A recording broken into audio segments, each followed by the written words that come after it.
পার্থ চট্টোপাধ্যায়ের ভালো বান্ধবী লকেট চট্টোপাধ্যায় মদনদারও বান্ধবী পার্থ চট্টোপাধ্যায়ের নাম করে টাকা তুলেছেন লকেট। চুচুড়ায় অলিতে গলিতে দিদি সুরক্ষার মিটিং করে মানুষকে বলবো লকেটকে হেনস্থা করতে। বিস্ফোরক মন্তব্য চুচুড়া তৃণমূল বিধায়ক অসিত মজুমদারের। পাল্টা বিজেপি সাংসদ লকেট চট্টোপাধ্যায়ের মন্তব্য, চুচুড়ার বিধায়কও নিয়োগ দুর্নীতিতে যুক্ত। সে সময়ে তথ্য আমার কাছে রয়েছে। ওর টাকার উৎস কি শুনেছি তো নাকি কোন পুরোহিতের মেয়ে। তা পুরোহিতের মেয়ে লোকসভায় লড়ার টাকা পেল কোত্থেকে? পার্টি কত দিয়েছিল? একজন অসভ্য মহিলা ভদ্রলোকদের সাথে কি ধরনের কথা বলতে হয়, ওর ক্ষমতা আছে? ও বলছে অসিত মজুমদার চাকরি কিনেছে। কিনলে তো আমি অন্যায় করিনি, ও তো বলছে কিনেছে। ওর ব্যাখ্যা দেবে। আমি আগামী 14 তারিখ ওর বিরুদ্ধে ডিফার্মেশন মামলা করব। আগের বার ছেড়েছি, এবার ছাড়বো না। আর চুচুড়ার অলিতে গলিতে আমি দিদির সুরক্ষার পর মিটিং করব, করে মানুষকে বলবো যেখানে ও যাবে ওকে অ্যাসাল্ট করো। অসভ্য মহিলা, খুব ভালো বান্ধবী। পার্থদার নামে ও টাকা তুলেছে এই চাকরি দেওয়ার নাম করে। এখন মদনদারও ভালো বান্ধবী। ও পার্থদার নাম করে যে পার্থদাকে টাকা দিতে হবে বলে ও কোটি কোটি টাকা তুলেছে। ইডি সিবিআই তারও ব্যবস্থা করবে।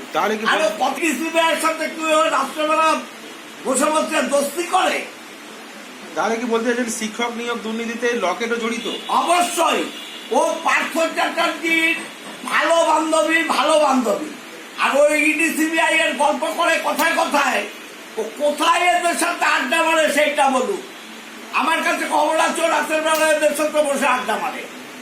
সবাই জানতো যে আমরা ভাবছিলাম শান্তনু ব্যানার্জি কখন অ্যারেস্ট হবে। এই যে পুরো একদম জাল, কুন্তল, তাপস, শান্তনু, এই যে একটা বড় জাল, এবং তার মাথায় বসে আছে পার্থ চট্টোপাধ্যায়, মানিক ভট্টাচার্য, এই যে একটা বড় জাল তৃণমূল এত বছর ধরে একটা মাকড়সার জাল পুরো বিস্তৃত করেছে সারা বাংলা জুড়ে।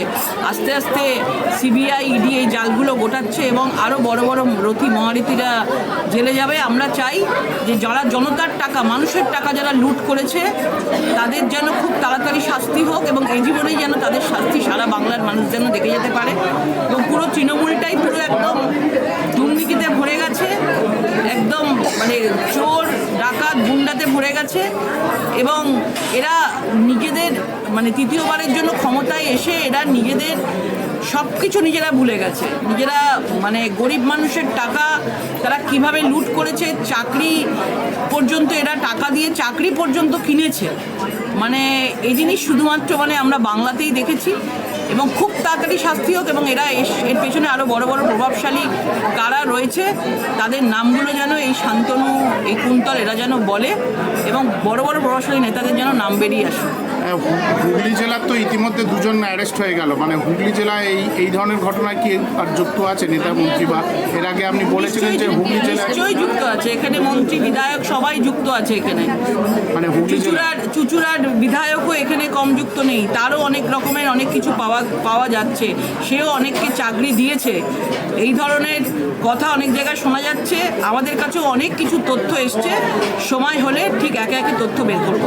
মন্ত্রী বলতে কোন মন্ত্রীর নাম বলছেন না? আসছে, ধনেখালিতে আছে, সিঙ্গুরে আছে, চুচুড়ায় আছে, বড় বড় সব যারা জিতেছেন তৃতীয়বারের জন্য তাদের নাম উঠে আসছে। জনতার টাকা দিয়ে চাকরি কিনেছে এবং চাকরি মানে জনতার টাকা লুট করেছে, এবং এদের তথ্য একে একে আসছে, এবং এরাও একে একে সিবিআই জালে, ইডির জালে ধরা পড়ে।